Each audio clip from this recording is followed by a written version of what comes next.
Party के ले रहे हैं 70 सीटों पर चुनाव लड़े और सिर्फ जो है सो आप चुनाव जीते, क्या कहना है आपका? कैमरा राज्यवासियों का शुक्रिया, आभार। जो भी जनादेश मिला है, जो भी हमें समर्थन मिला है, उसका धन्यवाद करते हैं। तमाम मीडिया हाउस से जुड़े हुए साथियों का शुक्रिया, तमाम सुरक्षाकर्मी जो चुनाव के दौरान तैनात रहे उनका शुक्रिया, तमाम हमारे पार्टी के सभी साथी उनका शुक्रिया। और देखिए, मैं यही कहना चाहूँगा कि आज जयराम महतो की जीत के साथ झारखंड राज्य में हजारों युवाओं को एक रास्ता मिला।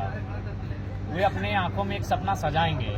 जयराम महतो एक साधारण मिट्टी से निकल कर आया बेटा, अगर विधानसभा तक जा सकता है तो वे भी जाएंगे। हाँ, ये बात रही कि हम लोगों ने कुछ बात मैं आपको कहना चाहूँगा। मैं 29 साल की उम्र में विधायक बना हूँ।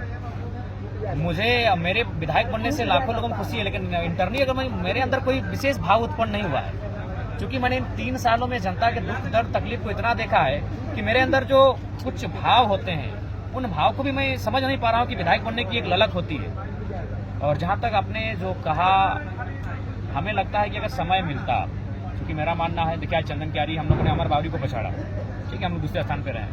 अगर मेरा कार्यक्रम हो जाता तो चंदन क्यारी सीट को विन करते हैं। बेरमो हम दूसरे स्थान पर रहे, लेकिन आपको ताज्जुब होगा, बेरमो में मैंने केवल 18 तारीख को कार्यक्रम किया। ये तो हद है कि जो एक टॉप मोस्ट सीट थी हमारी, वहाँ मैंने एक ही कार्यक्रम दिया है, वो भी 18 तारीख को दिया। अगर हमारे पास समय होता, और सबसे महत्वपूर्ण बात है सिद्धांत, अगर जयराम महतो सिद्धांत से हटकर थोड़ा सा भी राजनीति करता तो आज मेरे पास 7 से 10 सीटें होती। इसलिए होती, सिद्धांत में सबसे पहला चीज आया था कि मैंने कहा था कि हेलीकॉप्टर का उपयोग नहीं करेंगे।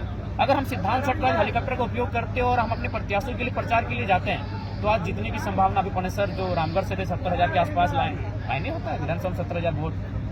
तरुण महतो अच्छा खासा वोट लेकर आई चागर से, गोमिया से पूजा महतो 60,000 के आसपास वोट लेकर आई।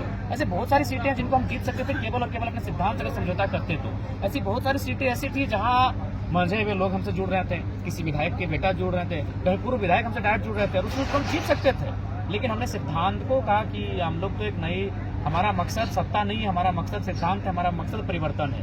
तो अगर जयराम महतो लीग से हटकर, सिद्धांत से हटकर अगर सत्ता के लिए राजनीति करता तो आज हम शायद सत्ता में होते हैं। क्योंकि अगर हम जितना बेहतर होते हैं उतना ये असेंबली होता, हम असेंबली होता और किसी के पास मेजोरिटी नहीं बन पाती। तो ये चीजें रही। अब जयराम महतो सत्ता पक्ष की राजनीति करेंगे या विपक्ष की भूमिका निभाएंगे? चूंकि जेएमएम कांग्रेस को प्रचंड बहुमत मिला है, 55 सीट मिला है, आप सिंगल जीते हैं, 25 इंडिया गठबंधन है, इंडिया गठबंधन है। तो मोदी का हम चमचा है क्या? हम इंडी बोलेंगे? इंडिया तो इंडी का बोलेंगे, एनडीए बोल रहे हैं, आप गलत ही बोल रहे हैं। मोदी के चमचा इंडी बोल रहा है, इंडी बोल रहा है। मेरा ये कहना है कि आप सत्ता पक्ष की राजनीति करेंगे या विपक्ष की राजनीति करेंगे? आप अभी जेएमएम को समर्थन देंगे सरकार को या जो है विपक्ष की भूमिका निभाएंगे? देखिए, ये तो उनकी पॉलिसी पे डिपेंड करता है। जेएमएम जो पॉलिसी लेकर आएगी सदन में, अगर वो पॉलिसी राज्य के लिए कल्याणकारी होगी, अगर वो पॉलिसी राज्य के लिए हितकारी होगी तो समर्थन देंगे।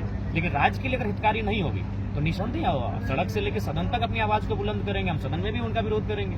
तो ये डिपेंड करता है कि सरकार जो पॉलिसी लेके आती है और उस पॉलिसी को जनता का क्या फीडबैक मिलता है। क्योंकि हम लोग जनता की आवाज बनकर सदन में जा रहे हैं, तो उस हिसाब से सरकार की नीतियों का समर्थन देना या ना देना उनकी नीतियां तय करेंगी। गिरिडीह में बहुत बिजली बिल माफी होगा जैसी चला है जयराम गिरिडीह सीट के बारे में क्या? देखिए, इसके लिए हम लोग मंथन करेंगे और कहाँ खामियां रही उन खामियों को हम लोग तराशेंगे और भविष्य में मजबूती के साथ, क्योंकि हम लोग फ्यूचर हैं और फ्यूचर मानते चुनाव में आए और आशा करते हैं कि भविष्य जेएलके के साथ झारखंड का बेहतर। अभी आप विपक्ष में बैठने की योजना बना रहे हैं? हाँ, निसंदेह जो जनता का जो जनादेश है तो पक्षी और ही हम लोग जाएंगे।